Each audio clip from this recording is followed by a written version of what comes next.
This is the final day of what the Pope has termed his penitential pilgrimage to Canada.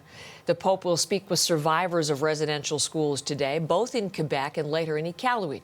The meetings follow a new public acknowledgement from the Pope, a first for his trip to Canada, and it came in an address last night during a Vesper service in the Notre-Dame de Quebec Basilica-Cathedral.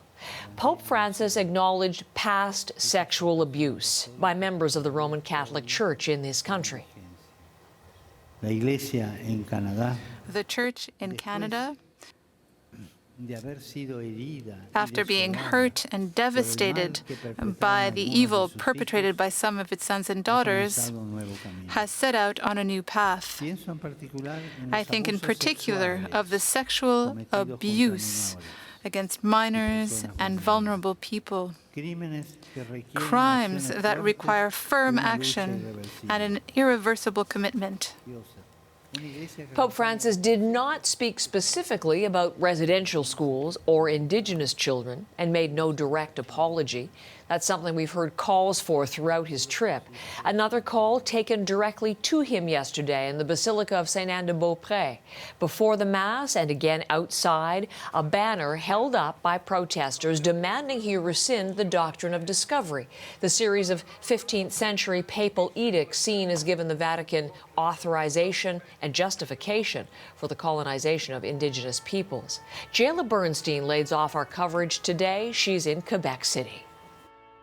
So before he leaves for Iqaluit, we know this morning Pope Francis is going to be mostly in private meetings. He'll be meeting one-on-one with Premier François Legault, and he'll also be meeting with a group of survivors of residential schools. But we can now report that before that meeting, there is going to be an address by the Pope that will be broadcast publicly. So we'll be waiting and watching to see what he says in that address before then going to meet with those residential school survivors behind closed doors. And, you know, in these meetings, there were a few private meetings yesterday evening as well as today.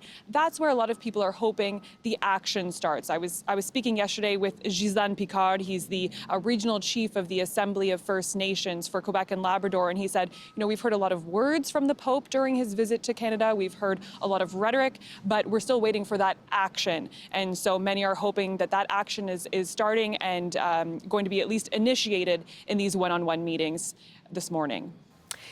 In the excerpt that we played just before introducing you, Jayla, we were listening to Pope Francis as he spoke at Vespers last night, acknowledging for the first time here the sexual abuse of children and the vulnerable by members of the Roman Catholic Church. And that is something that people had been calling for, something we had not heard. So tell us more about that decision to speak of it publicly and the reaction to it. It was a bit surprising that in terms of that acknowledgement that it wasn't made yesterday at Mass at Saint-Anne-de-Beaupré, where there were thousands of people who had traveled all over the world to hear him speak, including survivors who were waiting to see if he would advance his apology at all. Instead, he chose to acknowledge that sexual abuse at evening prayer in front of members of the clergy, a much smaller gathering. Now, as you mentioned off the top there, he did acknowledge crimes of sexual abuse committed by members of the Catholic Church here in Canada, though he wasn't explicit about that sexual abuse being against Indigenous children.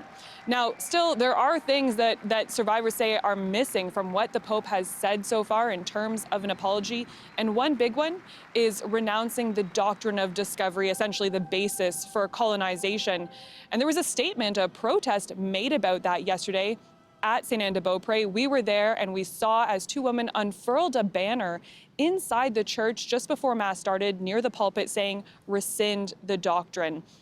And I spoke with those two women yesterday. I caught up with them to ask what was going through their heads as they decided to make that statement.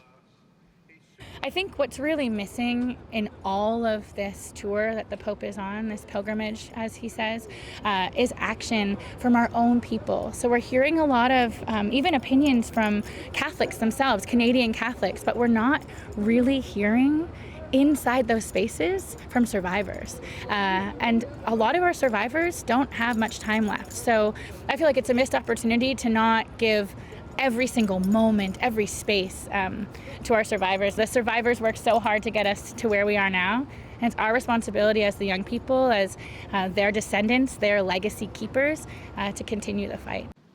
And she said she did this partly because of a member of her family, her auntie, who is a survivor of a residential school. She said she texted with her after unfurling that banner, and she said her auntie said that she was proud and that she felt represented in that action. That's Jayla Bernstein from Quebec City.